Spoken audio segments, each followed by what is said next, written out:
a rock and roll free concert last Sunday, and we're working on a block party for December 6th in Westwood. Street party. Those are things that we're working on. Now, John Froines is a member of the Chicago 8. Most of us know him from that. And anything else about him, I'm sure he'll be able to tell us himself. So, here's John Froines.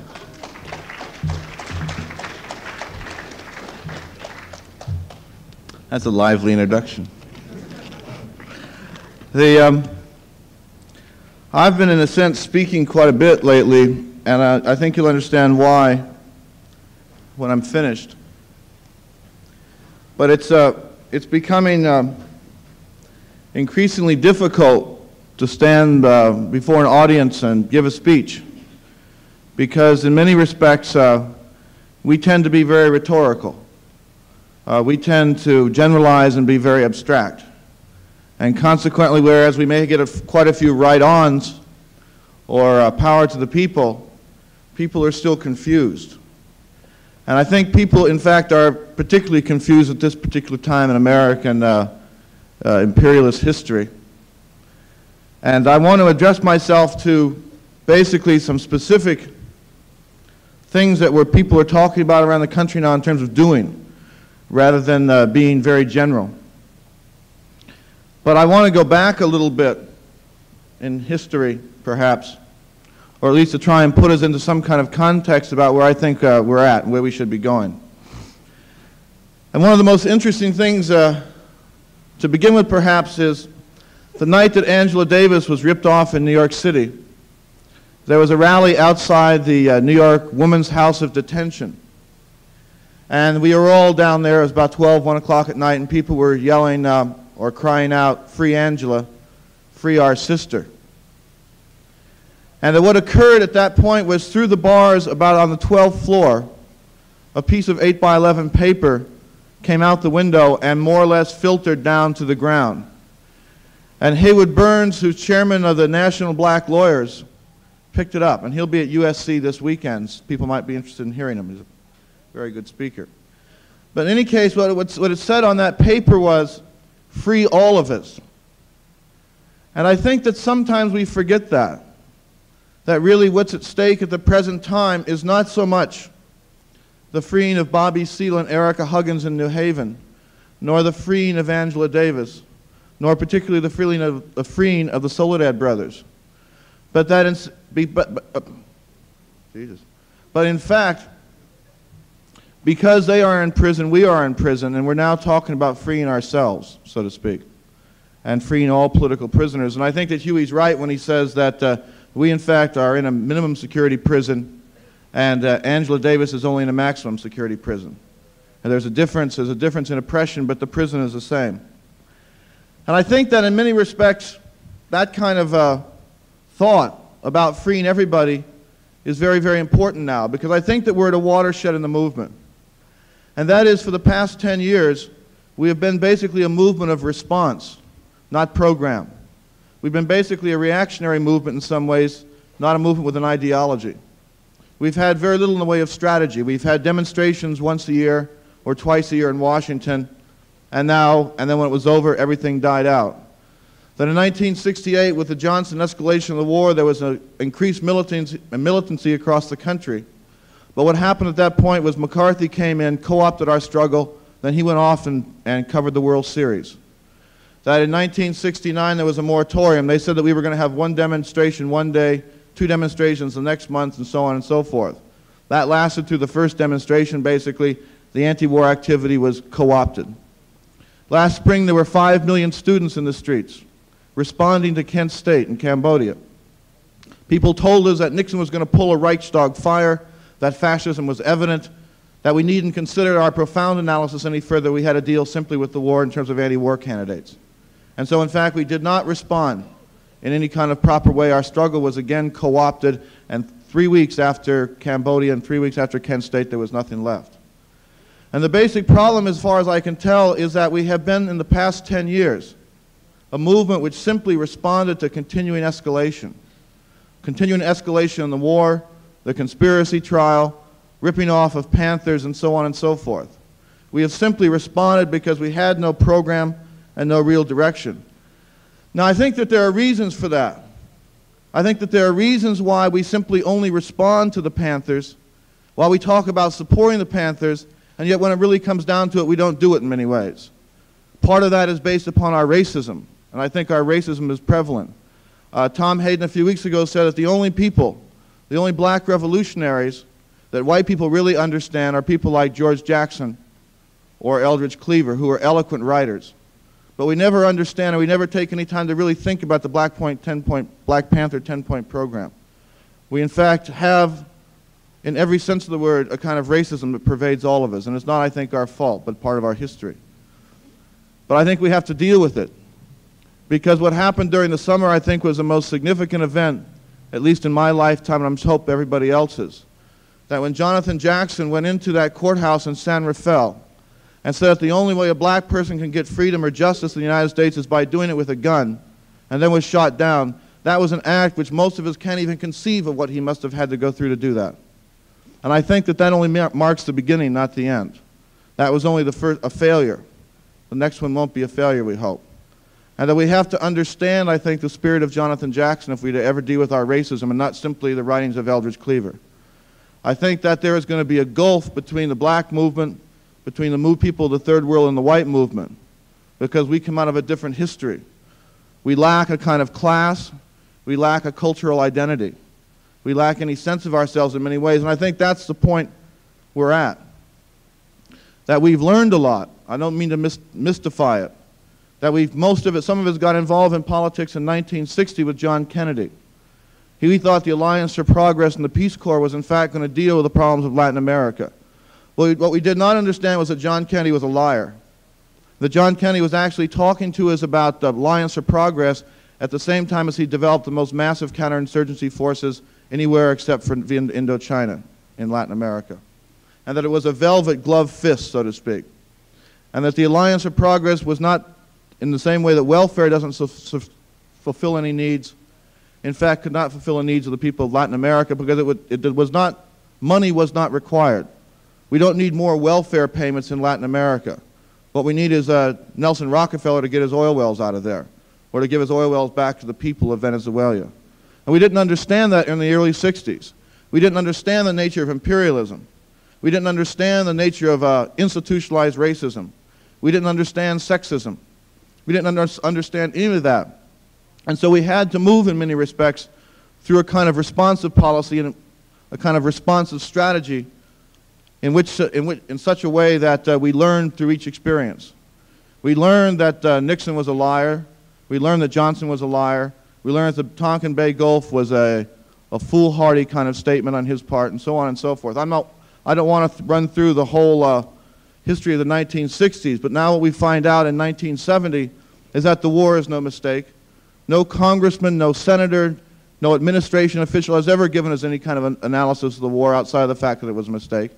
That we had to learn that for ourselves through a process, and a very tiring, tedious process, I think, in many ways. A process that went far too slowly. And so but we now understand the nature of the Pacific Rim strategy. We now have to begin to understand the nature of Japanese rearming. We now understand, I think, that the war in Indochina is no mistake, but part and parcel to an American foreign policy, which can only be described as a policy of imperialism, neocolonialism. That the Pacific Rim strategy, in fact, attempts to link together Thailand, South Korea, South Vietnam, Indonesia, Malaysia, Singapore, Philippines, and Japan into a new network for American economic exploitation, and so on and so forth. We have learned that. We have had a series of experiences like People's Park, like Chicago, like Columbia, in which we learned a number of things. We also learned that I think that we weren't a new nation in many respects. We wondered about ourselves. I think we've gone through 10 years of trying to find out what our own identities were about. And we were very much fucked up in that kind of process because that's a long-term struggle in many ways.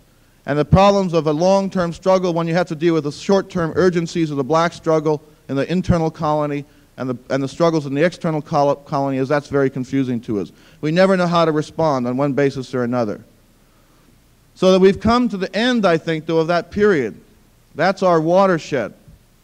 And what I guess I want to talk mainly about with those kind of remarks as introduction is basically about the war in Indochina and how we have to develop a long-term strategy for it. And I want to say just a couple of words about the Constitutional Convention. The Revolutionary People's Constitutional Convention is going to be held on November 27th, 28th, and 29th in Washington, D.C. And it represents, I think, the first time in the American movement history in which we are going to be able to come around a new program and a new constitution. No longer are we going to be responding to social crisis, but we now, I think, move around a new program with a new kind of ideology.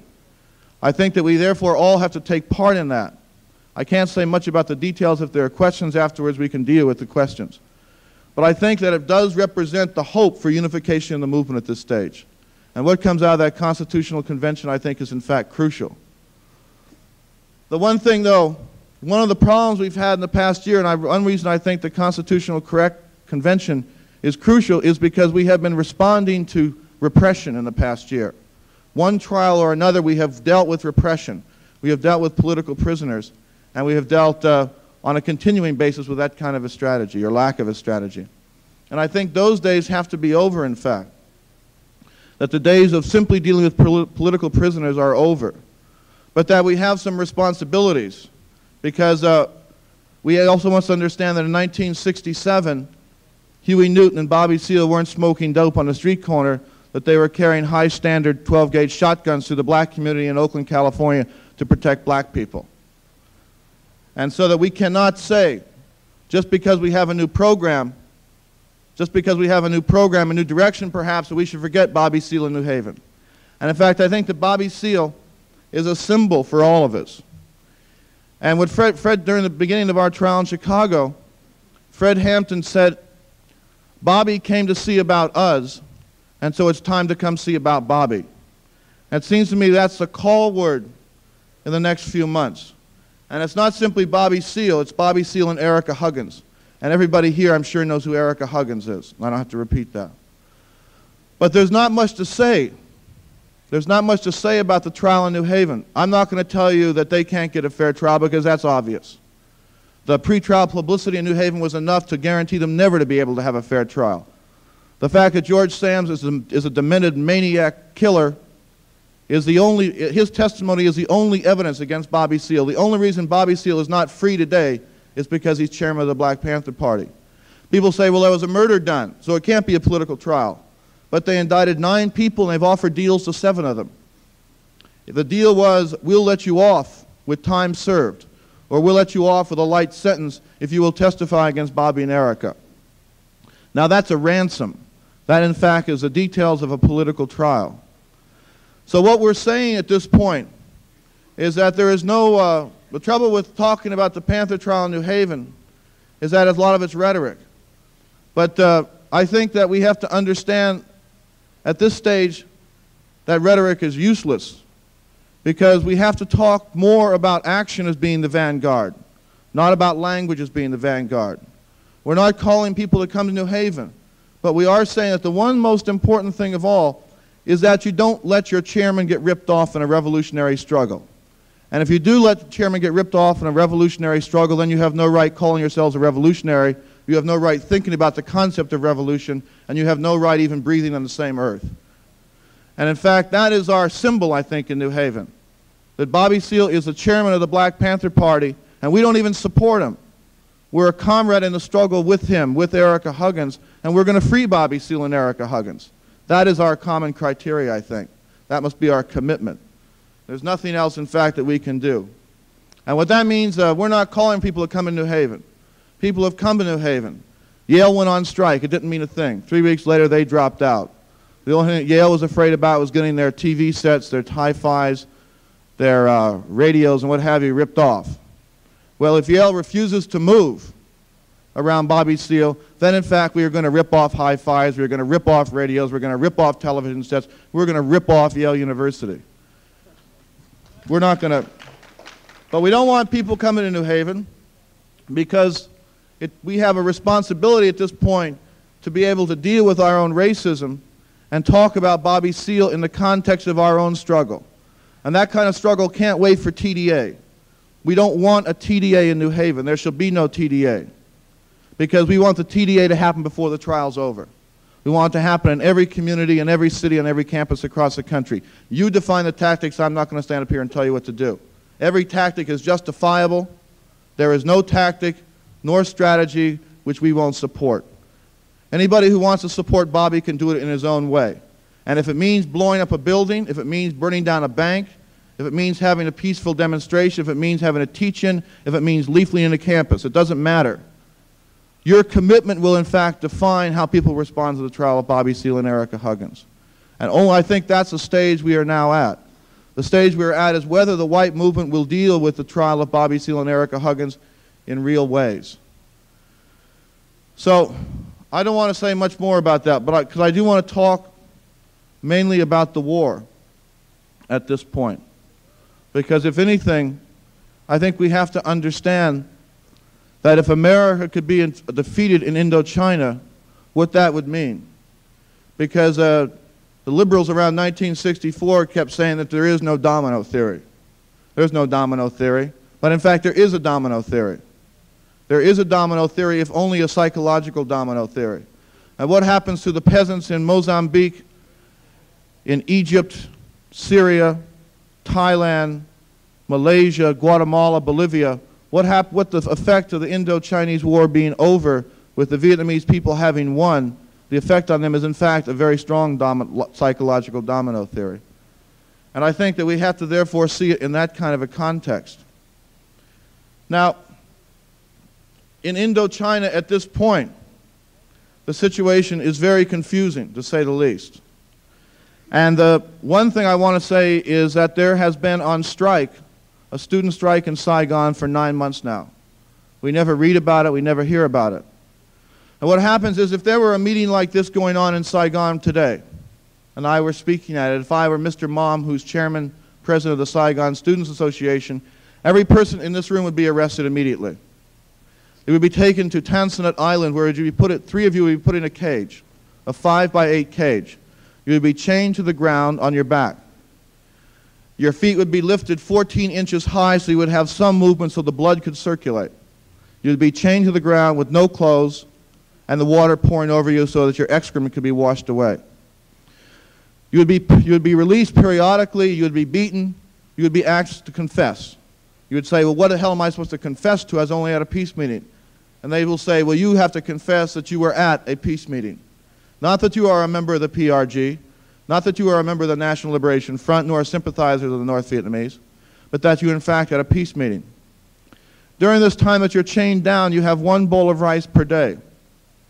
That rice is filled with feces, glass, rocks, paper, you name it, it's in the bowl of rice. The rice is totally inedible. You pray for the day in which you can go out to the compound yard where you can fight with other prisoners to pick up a few blades of grass so you'll have some kind of nourishment. That's the nature of the repression. 70,000 political prisoners arrested in the past year, 200,000 political prisoners now in jails. That does not mean NLF prisoners, that is not PRG prisoners, those are political prisoners of so-called neutralist forces. That's the nature of the repression. And the repression occurs because of the insurgency that's beginning to occur in the South, and not only beginning to occur, but already occurring. And I want to talk about why that has to occur. In 1968, Lyndon Johnson was ousted because he wasn't dealing with the war. He was ousted, and he was ousted by forces which met in Zurich. And if you want to read about that, it's in Carl Oglesby's book, Containment and Change. I'm not going to run through that. But what happened was Richard Nixon understood that he could in fact not continue with the war on the same basis. That the anti-war forces were escalating their struggle, and that the only way he could deal with continuing the war and winning a military victory in South Vietnam was by reducing the casualties. So how does he do that? He does that in fact by adopting the Herman Kahn strategy. The theory was worked out by a man named Samuel P. Huntington, who was chairman of the political science department at Harvard University. He is another neutral political science professor who has nothing to do with any kind of non-objective kinds of research. The strategy that they worked out, both theoretically and practically, was that the National Liberation Front functions as fish in the sea, that they require the support of the people in the countryside, that in fact the people in the countryside sustain the National Liberation Front guerrilla fighters. And the way to deal with that is to remove the sea from the fish. And so what you do is you pull your troops. You reduce your casualty by pulling the troops out of the countryside.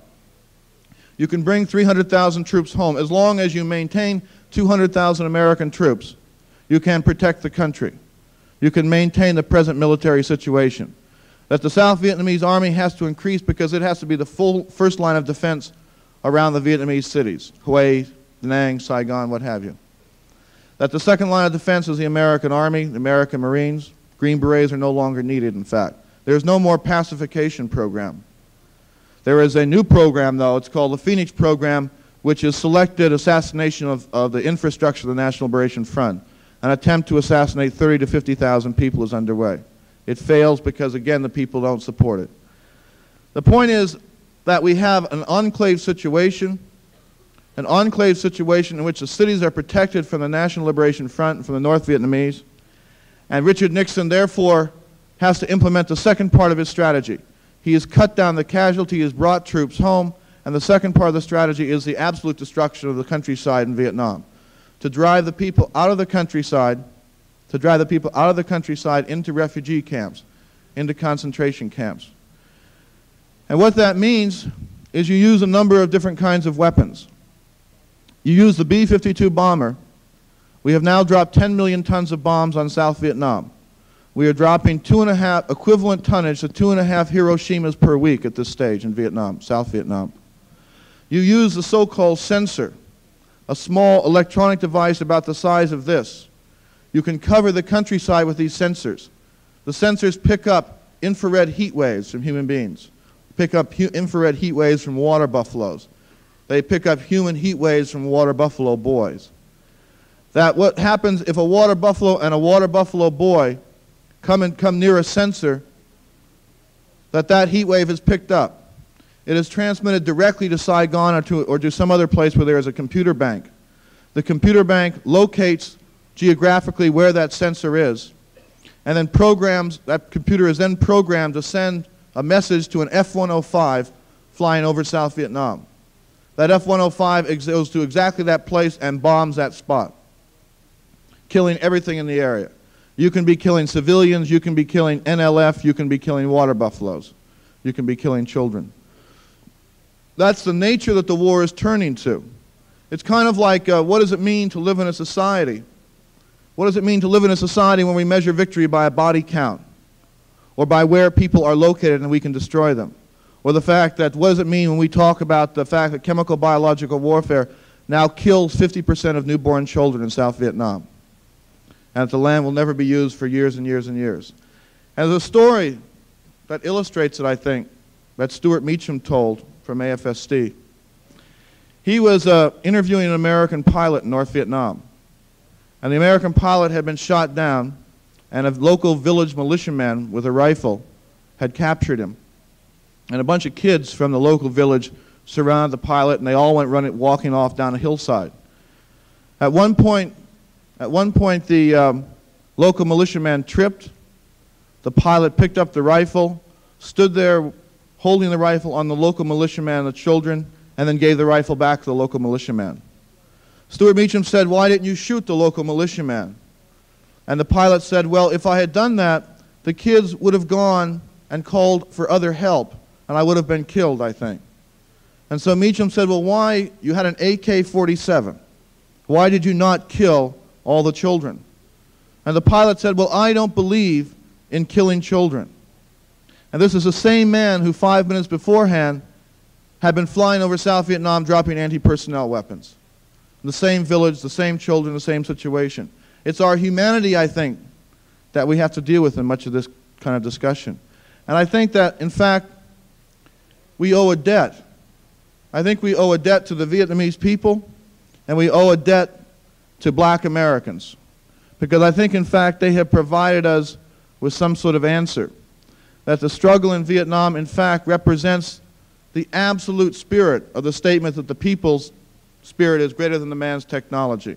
And that's what the Vietnamese have done, is to show us that we can live in a society, an inhuman society like this, and perhaps find a way to survive, both psychologically and physically.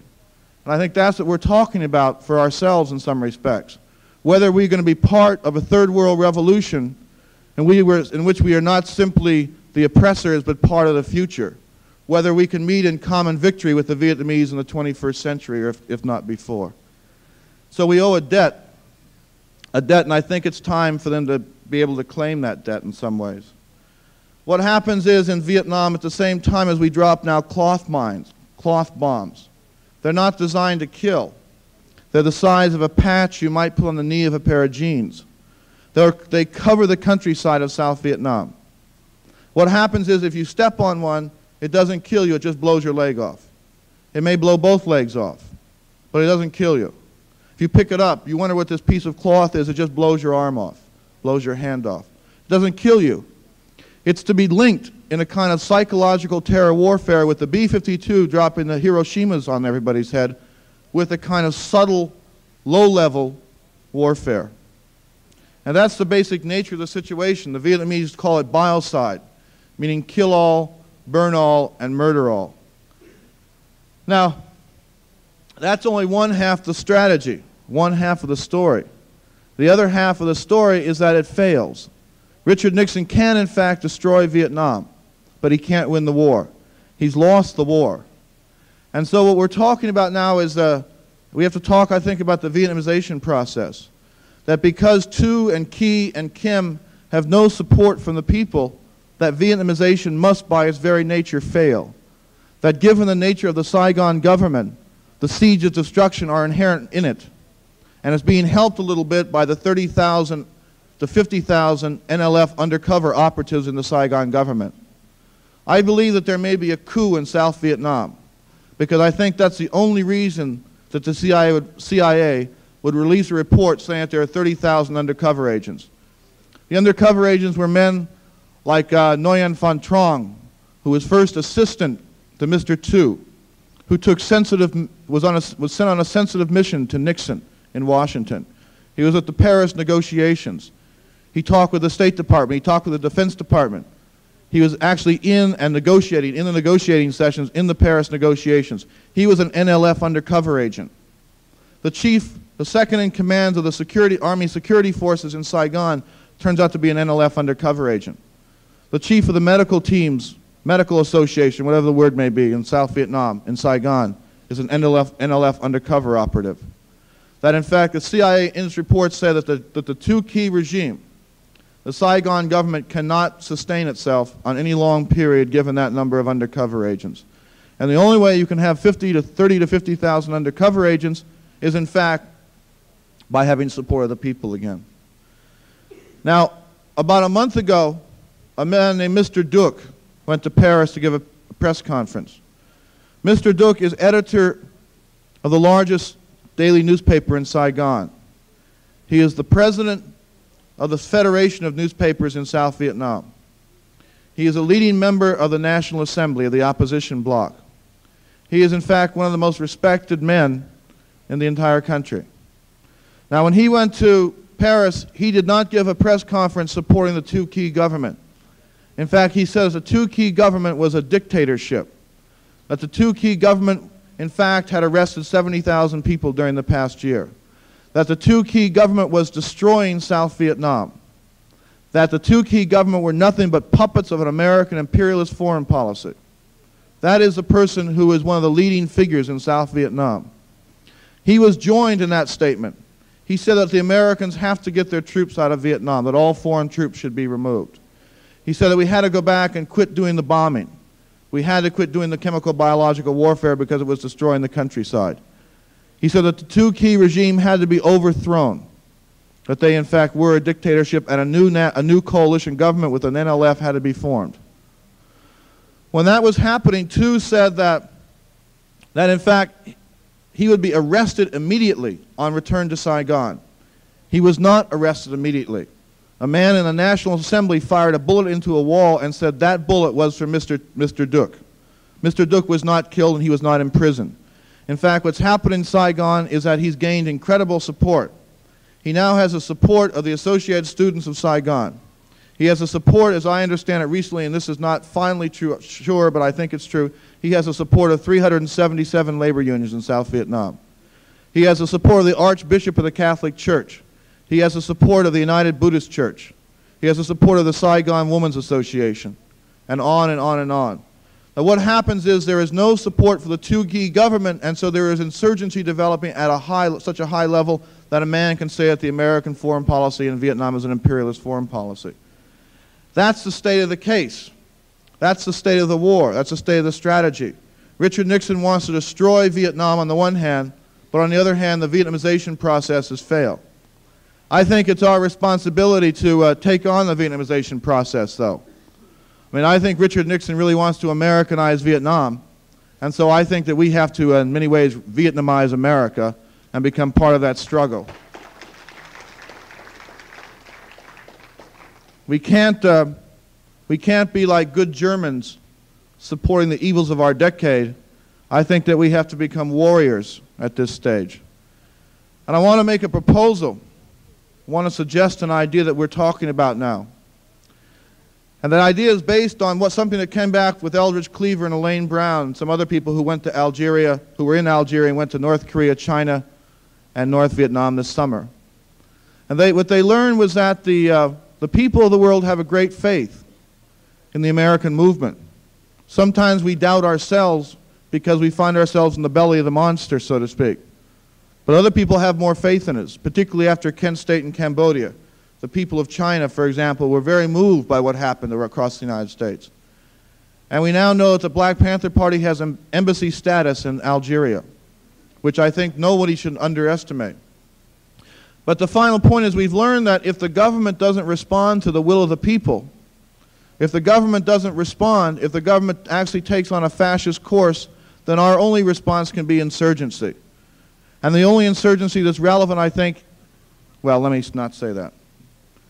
I think that we have to talk about something else, perhaps, and that's people's diplomacy. And that is that the people, if the government won't stop the war, then the people will negotiate a peace treaty. And so what's going to happen on December 3rd is 25 to 30 American students. Rebecca Wilson, who's editor of the daily paper at University of California at Santa Barbara, will be one of those people. David Ifshin, who's president of the National Student Association, will be another. A man named Parker, who is a member of the Black Panther Party but is also president of the student body at the University of Indiana, will be another person. There'll be a member of the Chicano Moratorium, and so on and so forth. That 30 American young people will go to Saigon, and they're going to go to Hanoi, and they are going to negotiate a peace treaty for the people of the United States with the people of Vietnam. And there's going to be a trip of people from labor unions to meet with labor leaders in South Vietnam and in Hanoi. There's going to be a trip of women to meet with women in both those parts of Vietnam. There's going to be a trip of high school students. There's going to be a trip of faculty people. There's going to be a trip of scientists. That in fact what we're going to do is have all sectors of America go to Hanoi, go to Saigon, and negotiate a peace treaty. And one of the best things that's going to happen is we're going to see it on TV. Because Jack Lawrence, who's a CBS newsman, is going to go along with the students on the first trip, and it's going to be on Walter Cronkite every night, the American people negotiating a peace treaty. And so what's going to happen is for the next few months, for the next month, there'll be the peace treaty negotiations in Saigon and Hanoi. And then when the students return, there'll be a national convocation at Kent State University in Ohio.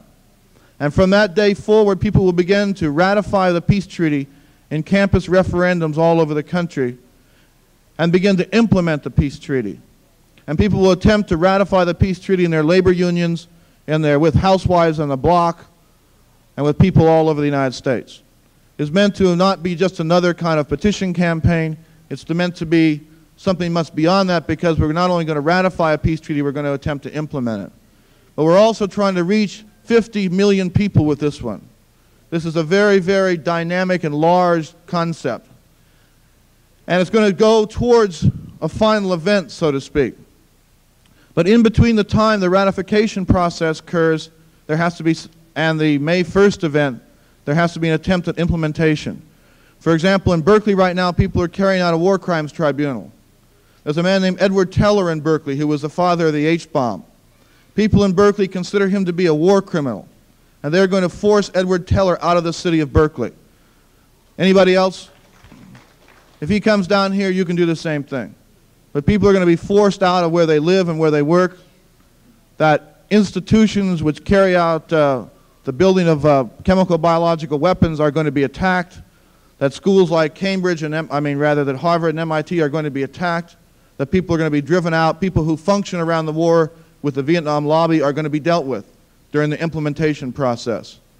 Now, it's going to take a lot of different tactics, and I don't mean to sound, when I say attack, that it's going to only have a very limited kind of direction, because in fact what we're talking about is something that's going to have a much larger sense. But if by May 1st of 1971, Richard Nixon has not promised to get the troops out by a specified time, and if he has not gotten rid or be in the process of getting rid of the two-key regime, and those are the two requirements of the PRG, if he hasn't done that, if the United States government has not stopped the war in Indochina, then the people of America are going to stop the government of America. And we're going to go to Washington and do it. And what that means basically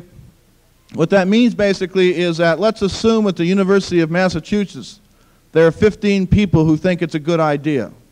In fact, there are a lot more people at the University of Massachusetts, because they just had a National Assembly and promised if any of the 25 people from Kent State wanted to seek asylum at the University of Massachusetts would give it. So there'll be more than 15. But the point is, let's assume that there are 15 people from a collective, and this is going to require the building of collectives all over America, because to go to Washington to shut it down requires a sense of organization. And that's the kind of direction which is no longer response politics, which I alluded to in the first place, much earlier. That in fact we're going to make a series of films. We're going to make a series of slides. Those films are going to show maps of Washington, D.C. They're going to show where the various institutions, like the CIA building is, like the Pentagon is, how you get to it, how you get away from it, how you shut it down and stop it up.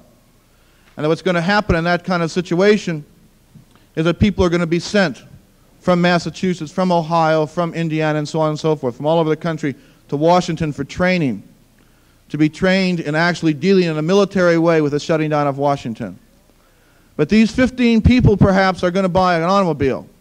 They all will contribute maybe $10 apiece. This automobile doesn't have to go very far. It has to make it, for example, perhaps this one has to make it to the footbridge. The footbridge is the one artery which leads into the Pentagon. And that car is going to be joined with cars from Ohio, from Indiana, from Boston, from New Haven, from Philadelphia, and what have you. And on a specific time, that is the morning of May 3rd, there are going to be about 30 or 40 cars on the footbridge leading into the Pentagon, and they're all going to break down on that at the same time. That nobody's going to go to work at the Pentagon on Monday, May 3rd, and nobody's going to go to work to the Pentagon for a long time after that. So they're going to have to bring in food and employees by helicopter. At the People's Park, we learned a tactic, and that is when you fly a kite with a nylon cord, it fouls up the rotors of helicopters. So when all the cars are on the footbridge blocking up the Pentagon, we're also going to have quite a few thousand people out there flying some kites too. And nobody's going to go to the Pentagon. And what's going to happen is that the same thing, in fact, the same thing is going to happen at the CIA building, the same thing is going to happen at the White House, the same thing is going to happen at the Justice Department, the same thing is going to happen at every federal installation in the city of Washington. And we're not talking about a few thousand people. We're not talking about a weatherman action. We're talking about an action of large numbers of people who, in fact, have ratified the peace treaty of the American people with the Vietnamese. So we're talking about hundreds of thousands of people clogging up Washington, D.C. till the war's over. That's the commitment, that's the direction, that's what we're going to be working on for the next 7 months. And it's a 7-month process. We're giving the government one final chance to end the war. And we're also not going to simply deal with Washington in terms of the war in Indochina. Because in fact, to talk only about the war in Indochina in Washington, D.C. would be racist. That we have to deal with the enfranchisement of Washington, D.C. You know, Washington, D.C. is a very interesting city. You know, in the 60s, we became worried about some of our rights. because we found, for example, people busting into people's houses for dope busts, or breaking into Panther offices. And we always believed the Constitution had guaranteed us the right not to have people break into our houses. And so Washington, D.C. becomes a new interesting part of our computerized age in a sense.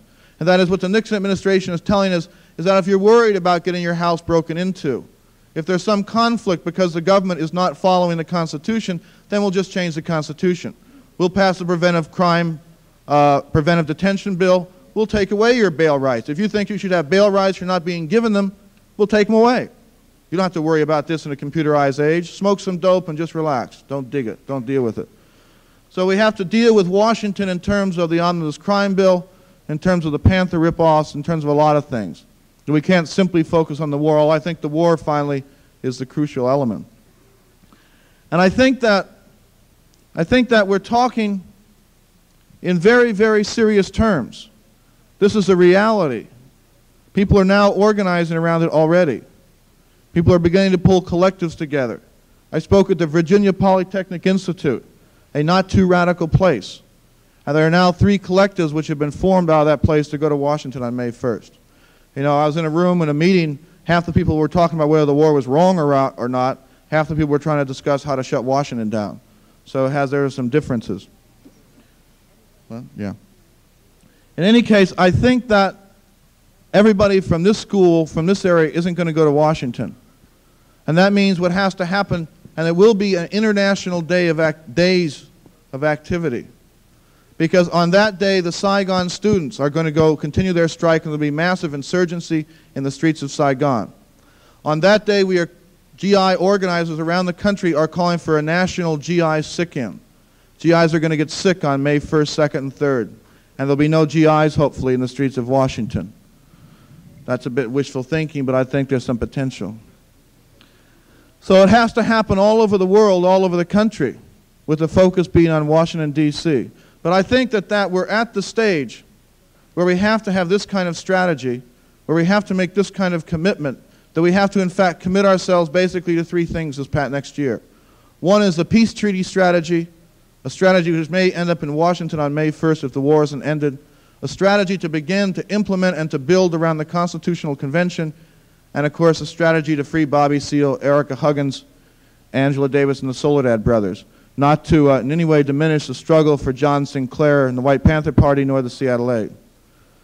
Now, and I think that in that sense, that's why I said that we were at a watershed, that in fact we're on the stage of history at this point, that we can't be good Germans, and that in fact we have to deal with the evils of this decade, and that Huey Newton is finally right, that it is our obligation to transform this society, because this society in fact supports every reactionary regime throughout the world. So it's our obligation to deal with it, it's our obligation to free Bobby Seale, it's our obligation to become revolutionaries, because there is nothing else that one can become that's relevant at this time in history, in American history. And I mean America not so much as a nation bounded by the Atlantic, the Pacific, Canada, and Mexico, but America is the biggest empire in history, and that the only thing I think probably in the long run our primary act, therefore, is to destroy the American imperial monster, whether it be in the ghettos of America or whether it be in Indochina. But the past, you know, that's the future, that's the direction, that's the program. Maybe we now have a program, maybe we have some real direction, I don't know. But I think that we'll only survive if we begin to have that. If we have to continue to respond, we'll just be ripped off and destroyed in the long run. That we begin to have to tell people what we're about and why we're about it and what we're going to do about it. And I think that's the way you win. I think that's the way finally you build a mass movement. I think it's a good place to stop. All power to the people.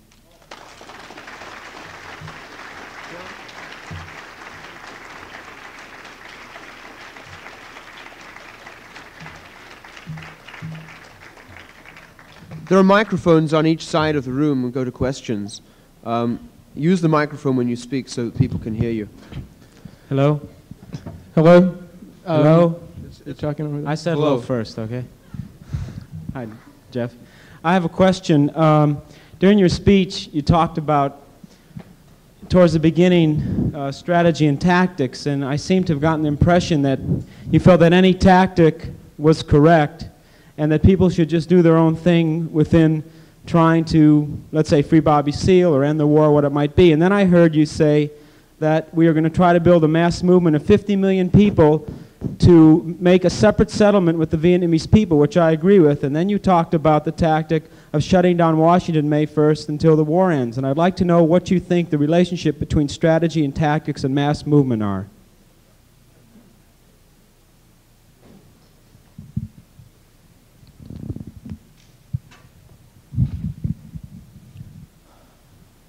We're not calling people to come to New Haven.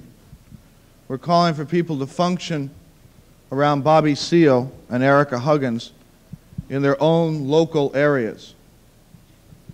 And that the strategy for the freeing of Bobby Seale and Erica Huggins, therefore, is left up to the local constituencies in many respects. That there will be some national events called, like, for example, International Day of Solidarity, but that we're not calling specific, we're actually decentralizing the whole struggle around Bobby G. Seale and Erica Huggins. And so what I meant by that was that, in fact, the tactics, or the tactics growing out of some kind of strategy in those local constituencies will be organic to their own kinds of work. And that they may take on one level or another level of action. But I'm not going to try and define that. There will be no definition coming from any kind of centralized decision-making body. The people have to build on the basis of their own organic development in terms of the way they relate racism, the Panther Party, to the building of a movement. And that's what I was saying. I wasn't trying to, and I think we can separate that from the development around the peace treaty, because I think they will deal with different constituencies. Now, the peace treaty, again, is not coming from the top. Nobody owns the idea of the peace treaty. People here can begin to implement ideas around the peace treaty today, tomorrow. And that, excuse me.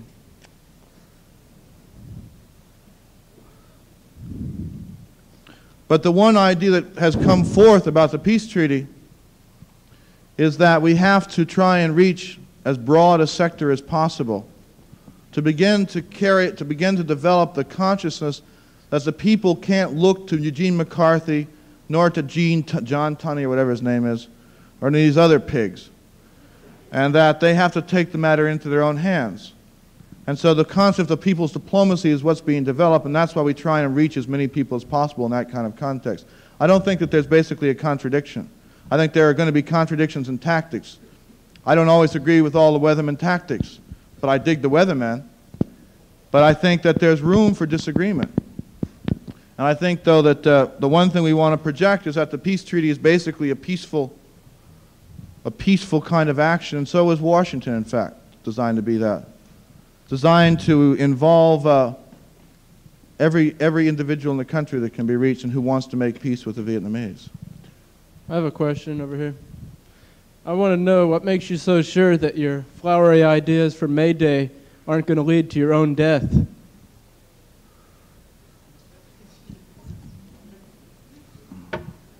Well, I think that there's a possibility there. There are some people in this country that don't like me very much, I think. Probably about 50 million, as a matter of fact.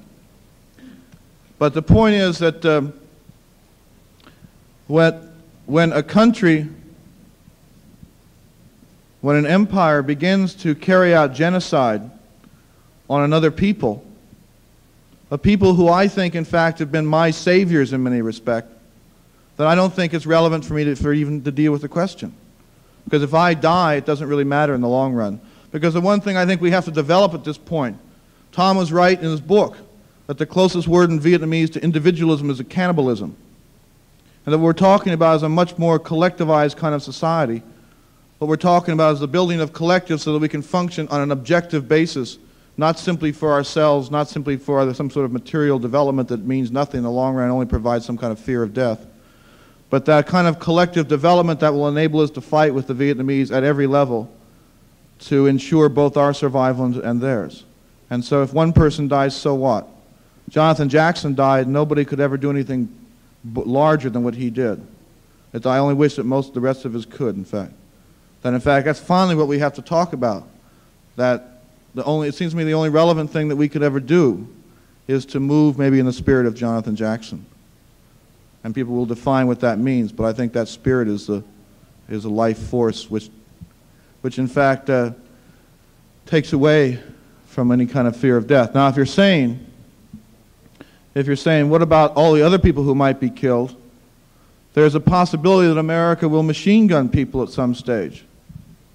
The grand jury indictments after Kent State prove that to us to some extent. Black people have known that for many, many years, that they could be murdered, that they could be machine gunned down. But that didn't stop Huey Newton and Bobby Seale from going out and trying to serve the people of the black community in Oakland. And so we have to do that too, I think.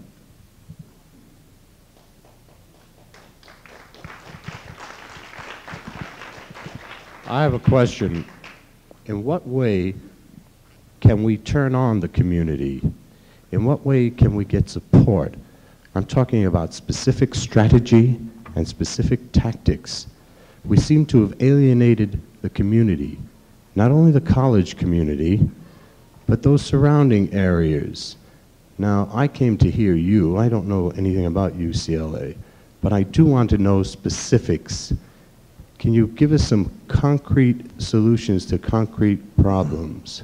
Well, I can never define a kind of generalized strategy. I hope, though, that that's one thing that comes out of the Constitutional Convention. I think that's one reason why there should be as many people there as possible. But so the only way I can deal with that question is perhaps by talking about what we're doing. Maybe that might have some meaning. I don't know if you can translate across the country or not, but I think that that's the only thing finally I can tell you through our own experience, through our own kind of social practice.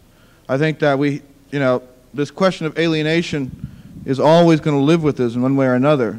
We're always so worried about people not liking us for some reason, about people being alienated from us, sometimes in a political sense, sometimes I think for other reasons.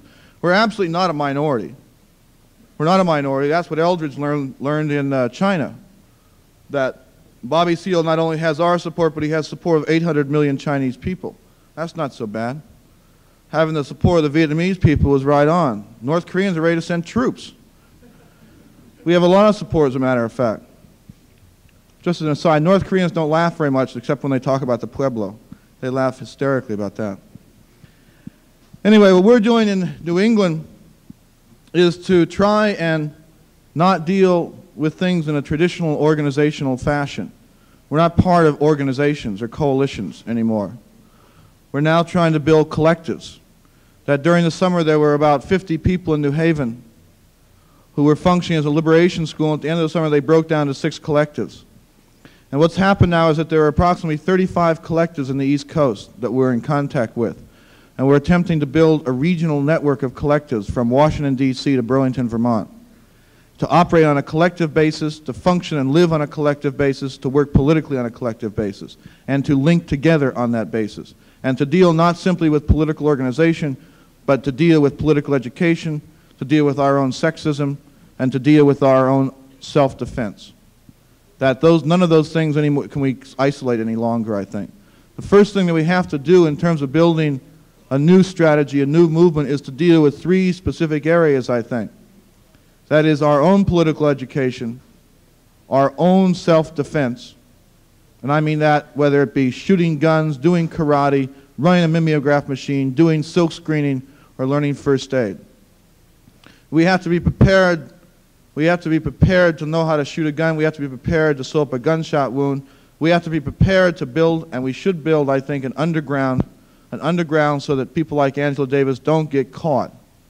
Because it doesn't do anybody any good to have martyrs in jail. We don't need more martyrs. We need people free, whether overground or underground, but we need them free. They don't do us any good in jail. And the point is that, and that cannot be separate, though, from the whole question of political organizing. And what we're doing is on a kind of multi-strategy level, if there is a strategy.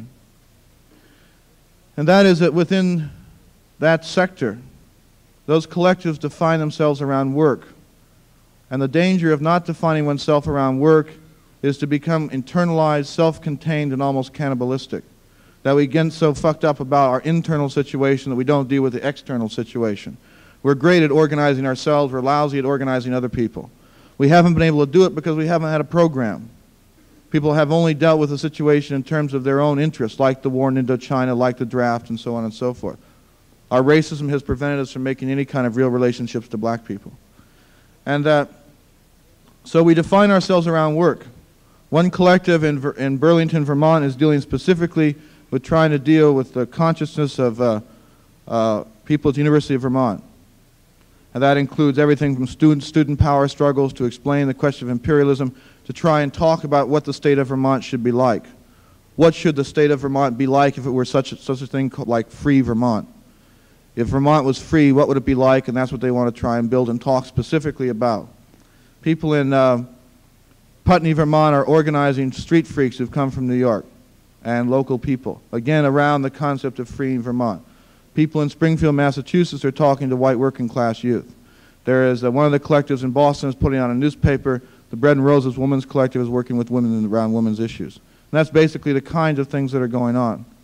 That there's an attempt basically to build an identity, an attempt to build a sense of collectivity, an attempt, in fact, to build a new kind of class consciousness among people, and to deal with some of these things like, as I said, more specific things like sexism and self-defense.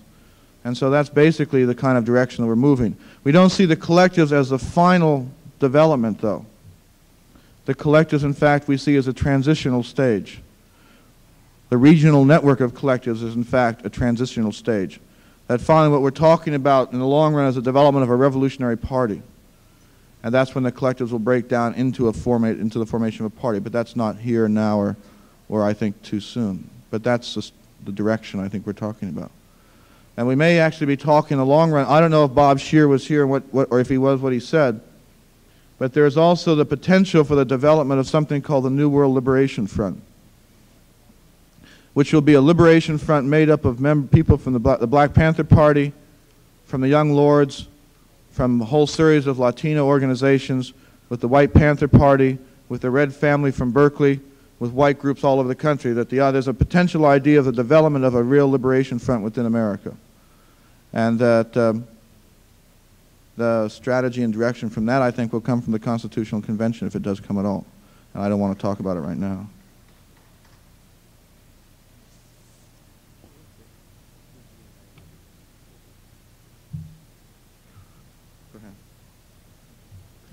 Unfortunately, I have to close up this place now, so we have to get out. I would like to remind people not to bank on America. Don't bank on America, the movie that's going to be showing 7:30 and 10 o'clock today in Moore Hall 100, sponsored by People's Office. I'd like to thank John Froines for being here.